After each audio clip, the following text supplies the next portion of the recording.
Le taux d'équipement en PERP est encore faible.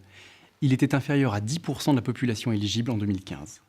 L'accélération de la collecte observée depuis 5 ans devrait s'amplifier compte tenu des enjeux de financement de la retraite dans le futur. Premiers concernés par ce produit, les hauts revenus confrontés à une fiscalité élevée dans un contexte de plafonnement généralisé des avantages et autres niches fiscales.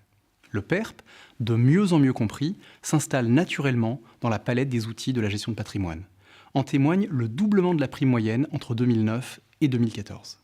Sachez que tout le monde peut souscrire un PERP, salarié, fonctionnaire, TNS et même inactif. Il n'y a aucune condition de statut ni de revenu. On peut souscrire et alimenter un PERP jusqu'à 74 ans, ce qui correspond à l'âge maximum de liquidation. Rien n'interdit la souscription d'un PERP par un enfant mineur si l'intérêt patrimonial le justifie. Il est même possible d'ouvrir plusieurs PERP sous réserve du respect des plafonds d'alimentation, notamment pour préparer un transfert vers un contrat plus performant. La liquidation du PERP peut intervenir dès l'âge légal de départ en retraite ou dès la liquidation d'un régime d'assurance vieillesse. À noter, le PERP se révèle également un excellent outil de protection en cas de décès du souscripteur. Conjoints, enfants ou tiers peuvent être librement désignés comme bénéficiaires.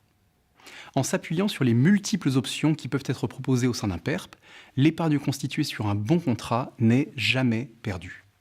Retrouvez plus de détails dans les tableaux qui suivent.